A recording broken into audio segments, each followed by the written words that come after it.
지난번에도 말씀드렸듯이 창세기 3장의 문제는 문제로 끝나지 않습니다. 하나님이 주신 축복을 알 수 있도록 삶 속에서 지금 사단은 어떤 방법으로 우리를 공격하는지를 알 수 있도록, 그래서 하나님과 함께하는 삶을 포기하고 다른 삶을 살면 어떻게 되어지는지 그 사실을 우리에게 알게 하시려고 하나님께서 우리에게 주신 사건입니다. 이 사건을 통해서 사단이 어떤 방법으로 우리를 공격하는지, 그리고 하나님을 떠난 우리 인간은 어떤 삶의 결과가 나오는지 그 사실들을 알 수 있게 되어집니다. 중요한 것은 내가 왜 사단에게 속았지? 이겁니다. 왜 속았지? 사단이 왜곡해서 우리를 공격해 오는데 왜 그 영향 속에서 왜 나는 다른 선택을 할 수밖에 없었지? 라고 하는 질문입니다. 그 이유는 하나님이 이 말씀을 왜 주셨는지를 모르기 때문에 시작이 되어진 겁니다. 하나님께서 말씀을 주신 그 말씀을 왜 주셨는지 모를 때, 그 모르고 있는 우리에게 사단이 하나님 주신 말씀을 왜곡하여서 다른 선택을 하게 만들었다는 사실을 확인할 수 있습니다. 하나님이 우리에게 주신 언약이 왜 우리에게 필요한지를 우리가 모르면 당하는 겁니다.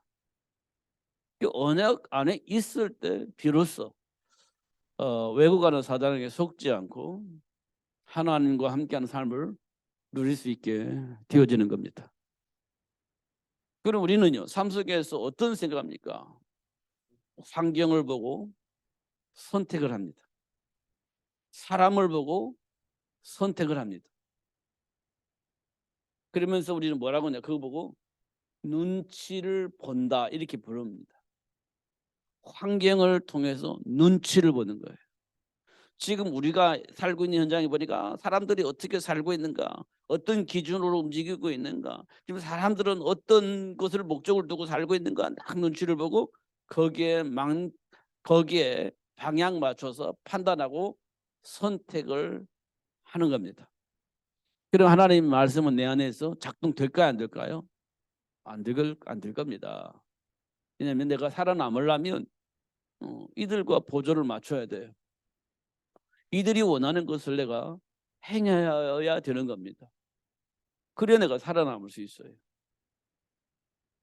이걸 우리는 눈치 본다 이렇게 하는 거예요. 눈치 본다. 눈치를 보는 거예요. 내가 원하는 것을 얻으려면 눈치를 봐야 되는 거예요. 그러면 어떻게 해요? 하나님과 함께하는 삶은 결코 살 수가 없을 겁니다. 그런데 사람들은요, 내가 살아남아야 되는데요, 환경은 그렇지 않아요 라고 말을 하면서 하나님과 함께하는 삶을 포기하게 될 겁니다. 그럴 수밖에 없었노라고 포장하게 될 겁니다. 그러면요, 그 사람은요 실패 현장에서 결코 돌아설 수가 없어요. 실패 현장에서 못 돌아섭니다. 그토록 원하는 성공의 열매가 나에게 안 나와요. 아닌데요? 아니에요. 그 성공은 정상적인 성공이 아닙니다. 실패를 위한 성공이에요. 그 성공은 실패를 위한 성공이에요. 내 인생을 완전히 실패케 만드는 성공이에요. 그게 성공은 아니죠. 근데 많은 사람들은 나 자신을 완전히 실패케 하는 성공을 주는 사단에 의해서 나는 성공했다라고 착각을 하는 겁니다. 여러분, 이 말이 어려울 거요. 근데 알면 맞아 이렇게 될 겁니다. 사단은 우리는 성공을 주는데요, 그 성공 때문에 인생이 실패하고 우리 가문이 망하고 우리 자손들이 망해버려요. 그 성공 때문에. 그 성공을 사단은 가져다 주는 거예요. 성공인 것처럼 착각하게 만들어서 우리 가문과 우리 후손들을 망하게 만들어버리는, 그게 사단의 전략이에요. 세상은 지금 그 거짓된 성공을 착각으로 생각하고 성공이라고 생각을 하고 막 죽으라고 그렇게 삽니다. 근데 계속 결과적으로 무슨 일이 벌어져요? 계속 파멸로 떨어지는 거예요. 계속 파멸의 길로 떨어지는 겁니다. 그걸 몰라요, 사람들이. 그래서 누군가는 그 사실을 알려줘야 되는 겁니다. 그래서 하나님은 그 알려줄 수 있는 사람들을 택해서 그 사실을 알려주고 그 사실을 말하도록 하고 계시는 겁니다. 그 단어를 우리는 뭐라고 말하냐? 세계 복음화, 이렇게 말하는 거예요. 계속 파멸의 길을 가요. 뭔지 모르지만 막 계속 성공의 길을 가는데 그 길이 마지막에 파멸이야. 계속 떨어져 죽어요. 계속 떨어져 죽어. 근데 사람들은 그거 몰라요. 계속 성공의 길인 줄 알고 착각하고 그게 정상적인 길인 줄 알고 착각하고 계속 가는데 마지막에 계속 파멸 떨어지는 거예요. 누구도 말릴 수가 없어. 계속 떨어져 죽습니다. 누군가는 그 사실을 말하고 그 길을 가지 못하도록 막아줄 수 있는 사람이 필요한 겁니다. 사람들은 말도 안 된다라고 말하면서 계속 그 방해하는 자를 막 핍박하고 죽이고 자기들이 가격이 계속 가게 될 겁니다. 그러면 계속 파멸을 가는 거예요, 모르니까. 그런데 하나님은 또 세워서 또 말하고 또 세워서 또 말하고 또 세워서 그 길을 가지 않도록 말하고 그렇게 하는 거예요. 왜냐하면 그게 파멸의 길이니까. 안 나면 누구든지 그렇게 하겠죠. 그런데 목숨 걸고 하는 겁니다, 그것은요. 왜냐? 그거 안 하면 죽으니까. 그거 안 하면 망하니까. 목숨 걸고 하는 거예요. 그걸 보고 성경은 뭐라고 말해요? 순교자, 이렇게 얘기합니다. 순교자.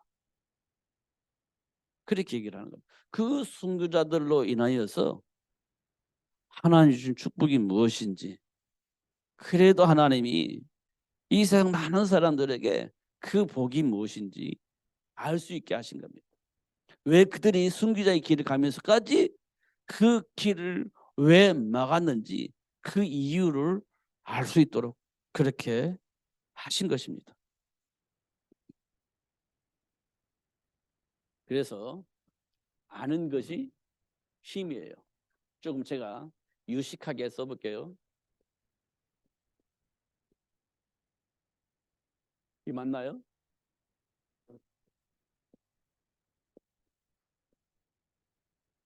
이렇게 써요. 이게 굉장히 유식한 말이에요. 지민이가 오랜만에 왔는데 이게 뭐지? 에? 아니야, 로이즈 파워야. 아는 것이 힘이다. 그렇죠, 알아야 되는 거죠. 그러니 우리가 뭘 알아야 되겠어요?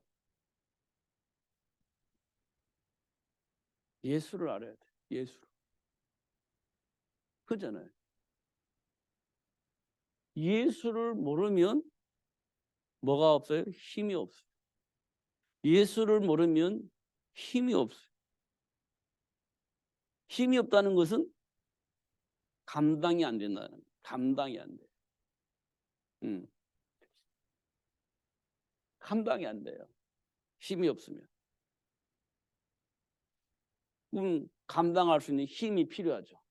근데 이 힘이 예수 안에 있는 거예요. 힘만 가지고 살 수 있나요? 아니에요. 뭐가 필요해요? 분별할 수 있는 지혜가 필요하죠. 분별할 수 있는 지혜가 필요해요. 근데 이게 어디 있어요? 예수 안에 있어요. 그러면 예수 안에 있으면 힘도 지혜도 얻을 수 있는 거잖아요. 그러면 힘 가지고 살 수 있고 분별하여서 선택하면서 살 수 있다면 예수 안에 있는 것이 가장 중요한 거잖아요. 예수 안에 있는 것이 가장 중요하잖아요. 왜냐하면 왜 힘과 지혜가 필요하겠어요? 힘이 있는 자가 있어요. 나를 무너뜨리려고 하는 힘이 있는 자. 이것보다 무너뜨리려고 하는 자. 내 인생을 무너뜨릴 자가 있어요. 이걸 이겨먹을 수 있는 힘이 필요하죠. 나를 파괴시키려고 하는 자가 있어요. 그걸 이겨먹을 수 있는 힘이 필요하겠죠. 그 다음에 무너뜨리려고 하는 자가 어떤 방법으로 나를 공격하는지 그걸 볼 수 있어야 되잖아요. 그걸 우리가 분별이라 그래요. 분별. 이 무너뜨리는 자가 나를 어떤 방법으로 어떤 통로를 통해서 나를 공격하는지 이걸 알아야 돼요. 그걸 우리는 분별이라고 합니다. 분별. 무너뜨리려고 하는 자가 나를 공격해 오는 거예요. 그러면 그 힘을 그들을 이겨먹을 수 있는 힘과 그걸 분별할 수 있는 지혜가 우리에게 필요하죠. 이게 삶 속에서 실제적으로 일어나는 일들입니다. 다 삶 속에서 실제적으로 일어나는 거예요. 환경을 통해서, 사람을 통해서 이용을 하는 거죠. 사단이 사람을 통해서, 환경을 통해서 나를 이용해서 나를 파괴시키는 거예요. 나 삶 속에. 그러려면 이걸 분별해서 이겨먹으려면 누가 필요하냐? 예수가 필요하죠. 예수가. 이걸 보고 이거는요. 절대. 있어도 그만 없어도 그만이 아니라 절대. 그죠? 이게 우리 삶 속에서 실제적으로 일어나고 있는 거예요. 삶 속에서. 그러니까 우리는요. 예수가 절대 필요한 거예요. 그래서 우리 예수 믿는 거예요. 있어도 그만 없어도 그만 믿을 필요가 없죠. 근데 절대 필요하기 때문에 예수 믿는 거예요. 그리고 예수 이름으로 기도하는 거죠. 왜냐? 예수님께서 힘도 능력도 지혜도 주시니까. 언제요? 기도할 때. 기도할 때 주어요. 그럼 우리가 기도할 때 뭘 받아요? 응답을 받죠. 이 응답은 뭐예요? 이걸 이겨먹을 수 있는 힘을 응답으로 받는 거예요. 이걸 분별할 수 있는 지혜를 응답으로 받는 거예요. 기도할 때 오는 거예요. 그러면 이 응답을 어떻게 하면 되겠어요? 삶 속에서 적용을 하는 거죠. 이걸 우리는 뭐라고 말하냐? 누림, 노력이 아니라 누림 이렇게 표현하는 거예요. 이미 답이 와 있어요. 그걸 우리는요 힘써서 막 하려고 노력하는 것이 아니라 주어진 축복을 누리는 거예요. 이걸 보고 우리는 적용 이렇게 얘기를 합니다. 이게 적용이 안 되는 것은 다른 걸 선택한다는 거예요. 적용을 못한다는 것은 아직도 내가 하나님께로 받은 응답으로 확신하지 못하는 겁니다. 확신하지 못하는 거예요. 그러니까 다른 답을 쓰는 거죠. 하나님이 주신 말씀에 대한 응답을 확신하지 못해요. 그럼 다른 답을 쓰는 거예요. 분명히 기도해서 응답받았는데 삶 속에서 다른 답을 써버려요. 곤란해지죠. 정말 곤란해지는 거예요. 자, 예를 들읍시다. 하나님께서 아담과 하와를 어떻게 창조하셨죠? 하나님 형상으로 창조하셨어요. 하나님 형상대로. 그리고 창세기 2장 17절에 보내 말씀을 주셨죠. 선악과 먹지 말라고. 이게 이제 응답이에요. 응답. 하나님이 형상대로 창조하시고 이렇게 살라고 하나님께서 말씀을 주셨어요. 그런데요. 어디에서 적용을 해야 돼요? 삶의 현장에서. 이 적용을 해야 되는 거예요. 그런데 삶 속에서 다른 것을 선택을 해버려요. 삶 속에서 다른 걸 선택한 거예요. 그냥 다른 선택을 한 것이 아니라 다른 선택을 할 수밖에 없도록 영향을 입히는 자가 있어요. 그걸 우리는 사탄 그렇게 얘기를 하죠. 사단이 다른 것을 선택할 수 있도록 그렇게 공격을 한 거예요. 하나님의 말씀 안에서 적용할 수 없도록 공격한 거예요. 왜곡한 거예요. 그게 사단입니다. 그래서 삶 속에서 실제적으로 말씀 안에서 사는 것이 아니라 사단에게 속아서 다른 선택을 하고 살게 되었던 거예요. 이걸 보고 우리는 창세기 3장 사건 이렇게 얘기를 합니다. 지금 가장 중요한 건 이거예요. 삶 속에서 나는 어떤 선택을 하고 사느냐. 이게 중요한 겁니다.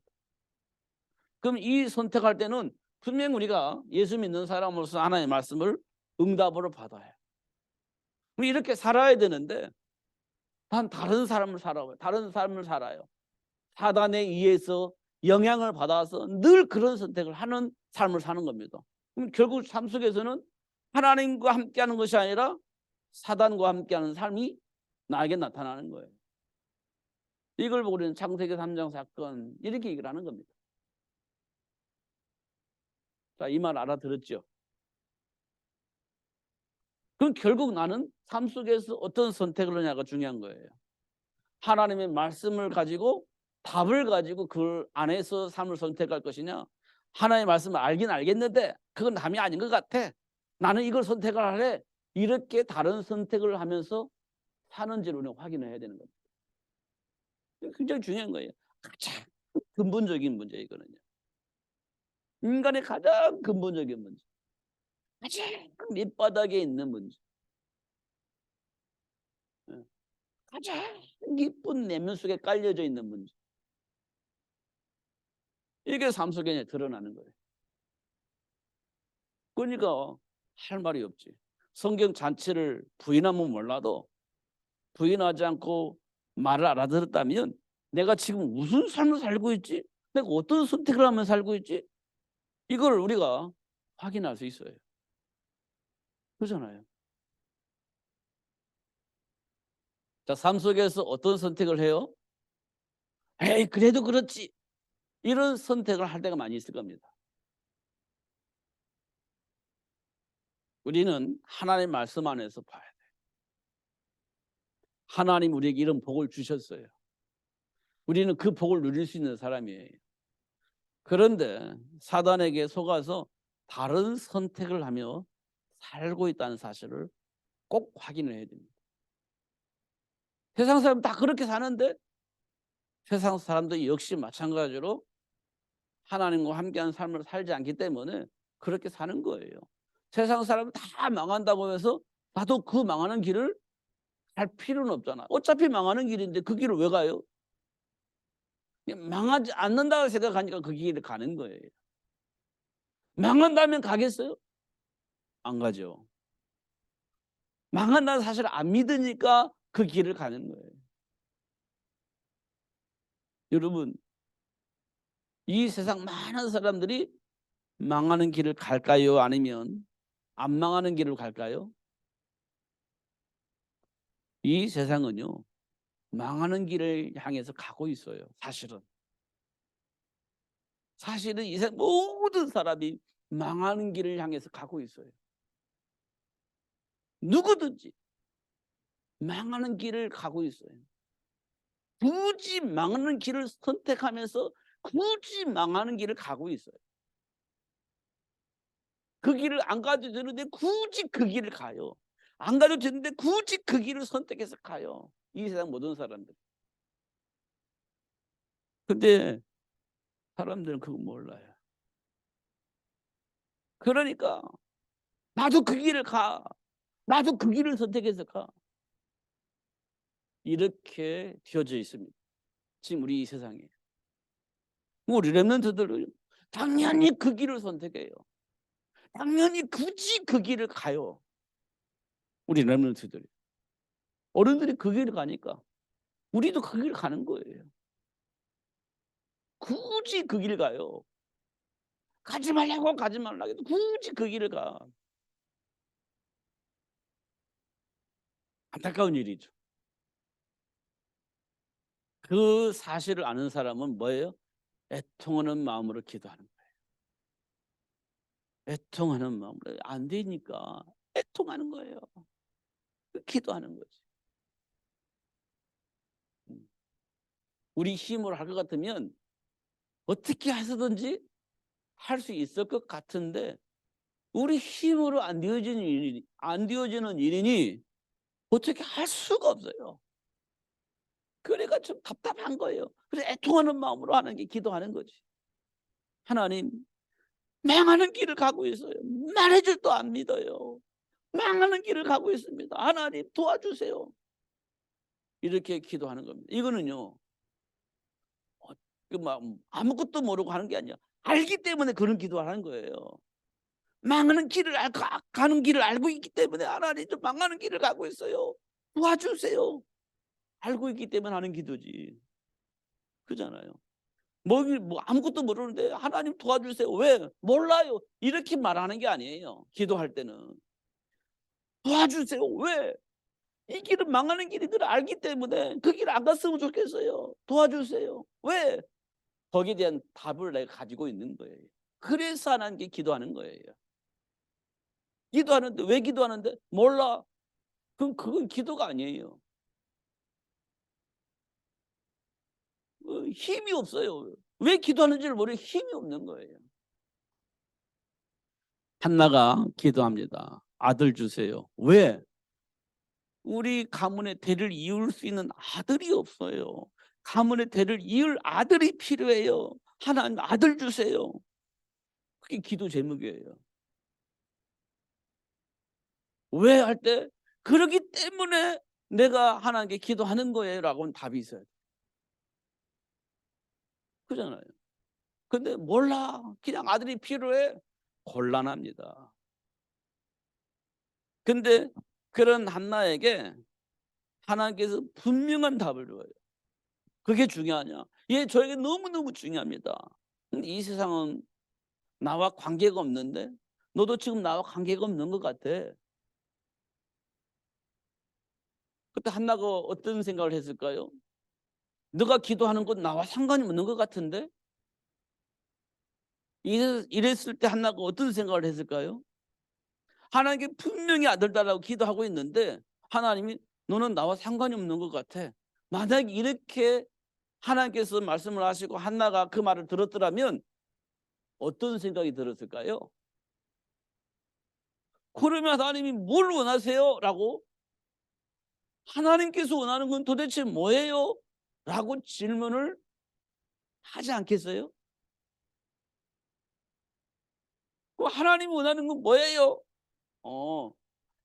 이 세상 사람들이 나와 전혀 상관없이 자기 성공을 위해서 살아가고 있는데 나는 그런 사람들이 필요한 게 아니고 나와 소통하면서 나와 함께 내가 준비한 축복을 누리면서 하나님 나라를 회복할 수 있는 그 사람이 필요해.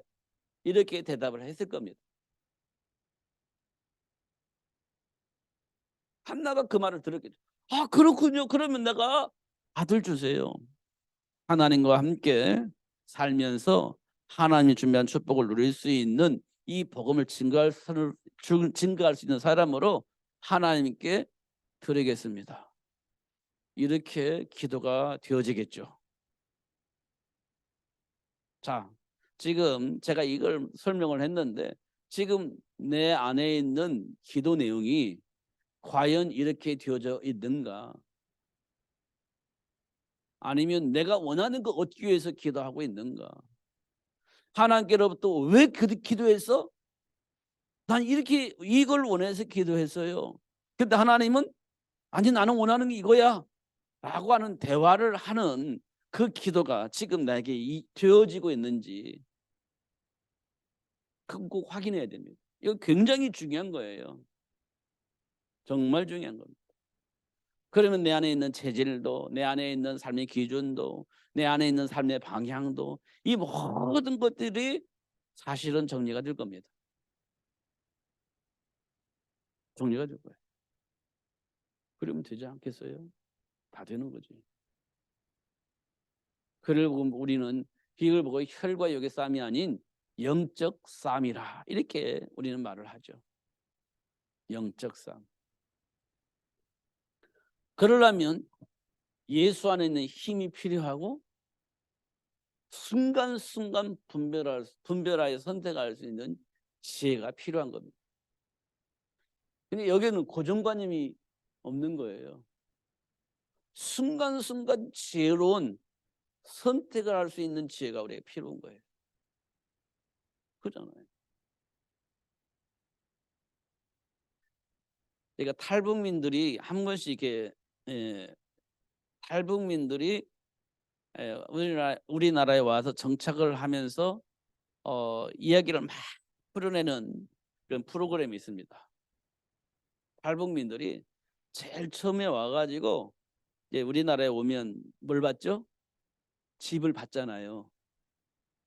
그 집에 탁 들어가서 야, 이게 우리 집이구나. 뭐 너무너무 좋아한다는 거 아닙니까?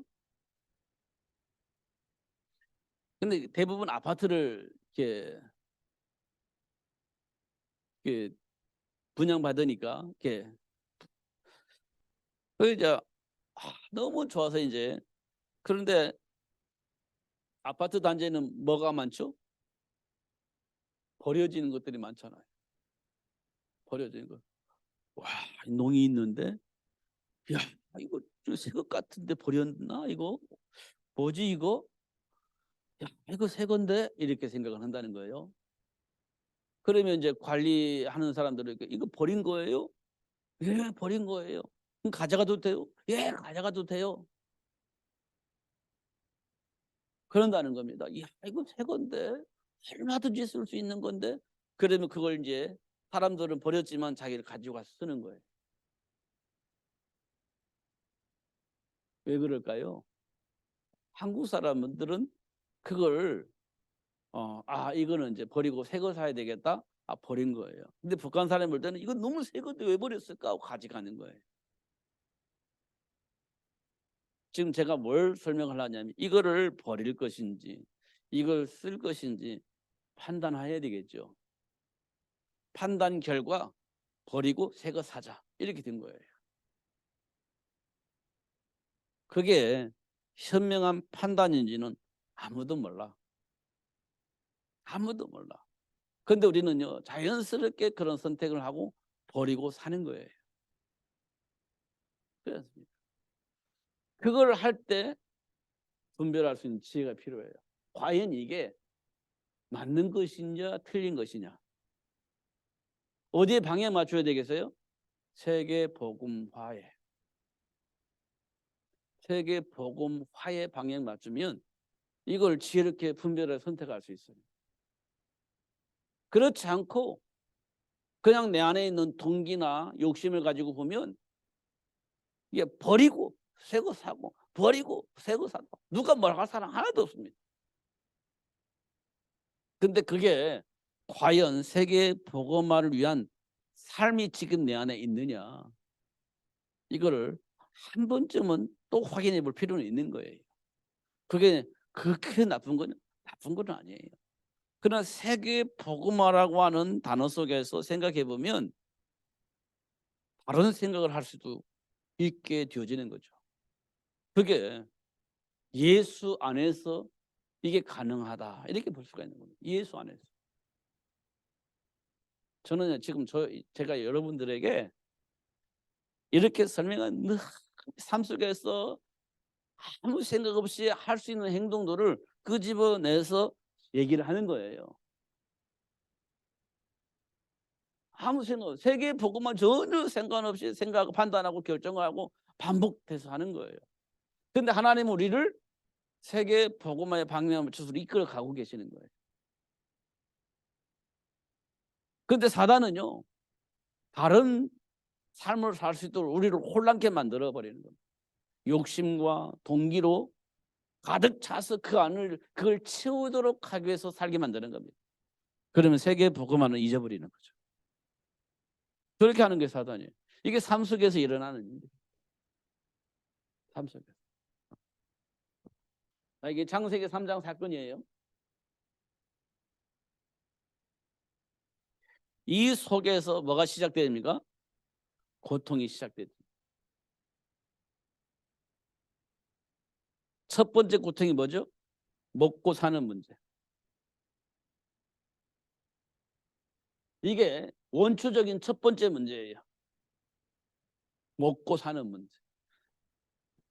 하나님을 떠나면서 따르는 고통이 먹고 사는 문제가 처음에 원초적인 고통이 따라와요. 그렇지만 수고하면 뭘 얻을 수 있어요? 먹을 것을 얻을 수 있습니다.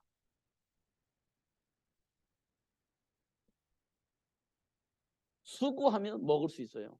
이 수고를 우리는 뭐라고 하냐? 고통이라고 얘기를 하는 거예요. 이 수고를 고통이라고 얘기를 하는 거예요. 이것이 언제부터요? 하나님을 떠나면서부터 오는 문제예요. 그럼 이때 우리는 뭘 생각을 해야 돼요? 하나님과 함께하는 삶을 알아야 되는 겁니다. 하나님과 함께하는 삶. 하나님과 에덴 동산일 때는 이거 수고가 없었어요. 먹는 문제가 해결되어 있으니까요. 근데 하나님을 떠나면서부터 먹는 문제가 없어져 버렸어요. 아니, 먹는 문제가 생겨 버렸어요. 그 문제를 해결하니까 수고를 해야 되는 거예요. 이걸 우리는 고통이라고 얘기를 하는 거예요. 근데 이 고통을 통해서 하나님 뭘 해요? 하나님과 함께하는 축복, 이걸 알게 하시는 겁니다.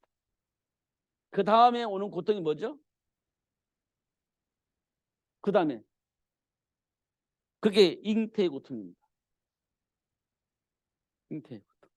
이 말은 뭘 의미하니까 에덴 동산에 있을 때는 이 잉태의 고통이 없었다는 거예요. 고통이 없었다는 겁니다. 그런데 하나님을 떠나면서부터 잉태의 고통이 따르게 돼 있어요. 잉태의 고통. 이렇게 나오게 되죠. 이 고통을 통해서 하나님과 함께하는 삶의 비밀을 회복하는 겁니다. 그래서 어떻게 해요? 이 현장을 하나님과 함께한 축복을 누릴 수 있는 사람으로 가득 차게 만드는 겁니다. 정복하고 다스리면서 어떻게 해요? 생육하고 번성의 땅에 충만하고 정복하고 다스릴 수 있는. 그래서 여기서 뭐가냐? 세계 복음화 이 말이 나오고, 그 다음에 뭐예요? 생육해서 뭐든 세계 복음화할 수 있는 제자를 만들어내는 거죠. 이 부분을 우리가 꼭 기억을 해야 됩니다. 꼭. 근데 실제 삶 속에 가면 이렇게 안 돼요. 왜 안 될까요? 모르니까. 아는데요. 사실화가 되어지지 않아서. 사실화가 되지 않아서. 그래서 다른 걸 선택을 하는 거예요. 순간순간 인기응변으로 오케이. 다른 것을 순간순간 모면하고 막 선택을 하고 그렇게 사는 거예요. 사실화가 되지 않아서. 그 하나님은 그럼 어떻게 하시겠어요? 알고 있는 것을 사실화하는 작업을 하시겠죠. 사실임을 알 수 있도록 그렇게 역사를 하시겠죠. 그게 출애굽을 한 이후에 가나안 땅 정복하기까지 약 40년 동안 하나님께서 이스라엘 백성들에게 하신 일이에요. 그게 뭐냐? 사실화입니다. 홍해바다 하나님이 건너게 하셨잖아요. 아, 그렇구나. 사막에서 물이 없는 사막을 만났을 때 하나님께서 물을 주시잖아요. 아, 그렇구나. 먹을 것이 없을 때 만나 며칠을 주셔서 먹을 것을, 아, 그렇구나. 전부 다 하나님과의 관계 속에서 사실화시키는 겁니다. 40년 동안. 우리 삶 속에서는 그럼 어떤 일이 벌어질까요? 사실화하는 작업을 지금 하고 계시는 거예요. 왜요? 세계복음화 때문에. 중간 있잖아요. 근데 우리는 사실화하는 작업 시간표에 우리는 다른 걸 계속해서 다른 생각 속에 사는 거예요. 반복해서 자꾸 다른 생각 속에 사는 거예요. 내가 가지고 있는 기준 속에서 선택하면서 사는 겁니다. 하나님과 전혀 상관이 없이 다른 걸 선택하면서 사는 거예요. 사실화하는 시간표 속에 다른 걸 선택하는 거예요. 확인해 보세요. 내 감정대로, 내가 아는 대로, 체험한 대로 선택하지 않습니까? 하나의 말씀 무시하면서 내가 맞다라고 생각하면서 그걸 선택하면서 살잖아요. 뭐요? 사실화가 안 되어진 거죠. 하나의 말씀에 대해. 그잖아요. 이거 꼭 확인해야 할 부분이에요. 그러니까 잘못된 선택을 내가 예수 믿는데 잘못된 선택이에요. 그게 이제 창세기 6장에 네피림 문화예요. 하나님의 백성들도 네피림 문화에서 빨려 들어오잖아요. 하나님 말씀을 사실화하지 않으니까 네피림 문화에 빨려 들어가는 거예요. 성공이니까. 성공하는 것처럼 보이니까. 자녀들 잘 되는 것처럼 보이니까. 그 사람들이 세상을 지배하는 것처럼 보이니까. 그게 맞는 것보다 하고 하나님의 백성들마저도 이 문화 속으로 빨려 들어가는 겁니다. 하나님 말씀이 사실화되지 않으니까. 그 노아를 통해서 사실화하잖아요. 아브라함을 통해서 사실화하잖아요. 베드로를 통해서 사실화시키잖아요. 저보다 그 작업이에요. 바울을 통해서 사실화시키잖아요. 그렇지 않습니까? 그러니까 하나님 우리를 통해서 뭐 하겠습니까? 사실화. 이거 작업을 하고 계시는 거죠. 그런데 세상은요 반대로 가고 있어요. 거꾸로 가고 있어요. 그럼 우리는요 사실화 쪽으로 와야 되는데 거꾸로 가고 있고 반대 방향으로 가는 사단에게 속아서 자꾸만 반대로 가는 거예요. 그게 지금 우리가 살고 있는 현실입니다. 그래서 예수님께서 뭐라고 말씀하셨냐면 성령이 너에게 임하시며 이렇게 되어 있어요. 성령이 너에게 임하시며 권능을 받고 땅끝까지 이르러 내 증인이 되리라. 예수님께서 하신 말씀이에요.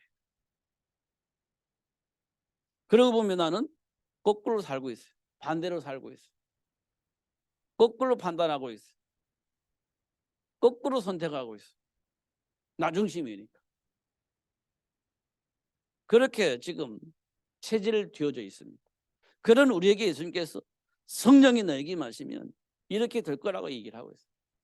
첫 번째 증인 바울. 다메섹에서 예수님 부르니까 완전히 바뀌어지는 겁니다. 증인이 되어지는 축복의 삶을. 그동안은 핍박하고 반대를 그렇게 극렬하게 했는데 예수를 만난 이후에 완전히 바뀌어서 증인으로 사는 삶 속으로 들어가는 걸 확인할 수 있어요. 그런 시간표가 우리에게 오게 될 겁니다. 사실이니까요. 사실이니까. 그래서 하나님께서 남자와 여자를 창조하셨습니다. 왜요? 세계를 복음할 수 있는 제자를 만들어야 되기 때문에 그렇습니다. 그냥 좋은 사람끼리 만나서 사는 게 중요한 게 아니에요. 마음에 맞는 사람끼리 만나서 사는 게 중요한 게 아니에요. 세계를 복음할 수 있는 제자를 만들어내기 위해서 하나님께서 남자와 여자를 창조하신 겁니다. 그 좋은 대로 사는 거면요. 남자끼리 살아도 되고 여자끼리 살아도 돼요. 그런 관점을 가지고 사람들이 자꾸 뭘 얘기해요?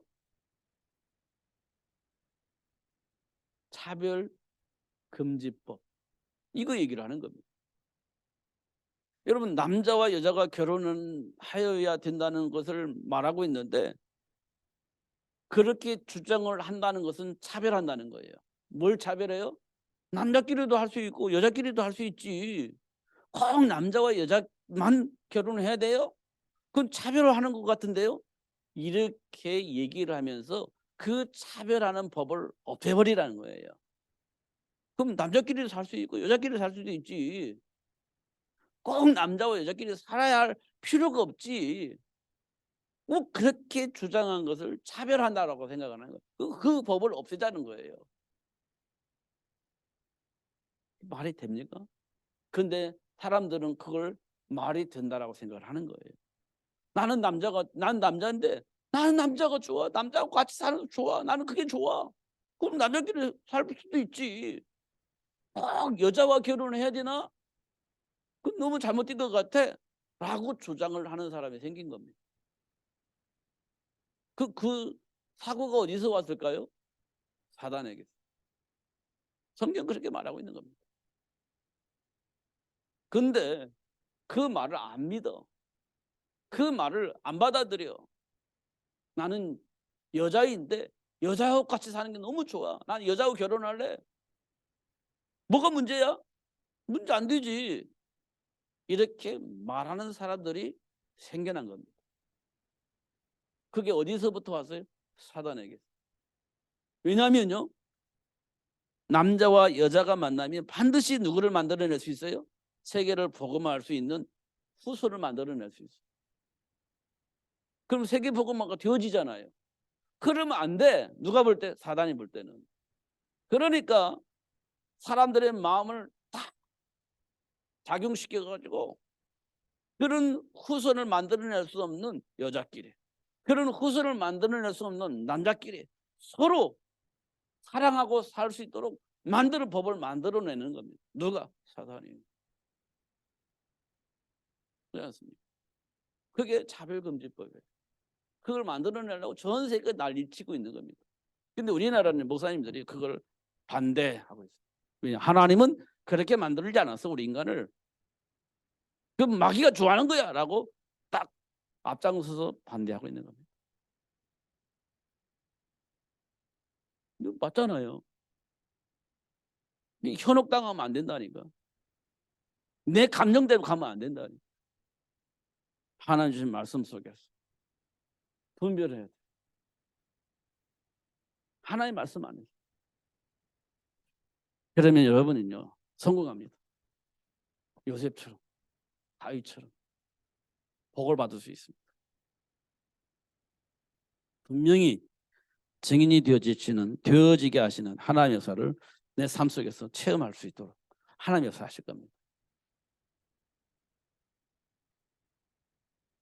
지금이 중요한 겁니다. 속지 마시고 그리스도 되신 예수 이름으로 승리하시는 여러분 되시기를 예수님 이름 축복합니다. 기도하겠습니다. 살아계신 하나님 아버지 감사합니다. 오늘도 복을 주셔서 감사합니다.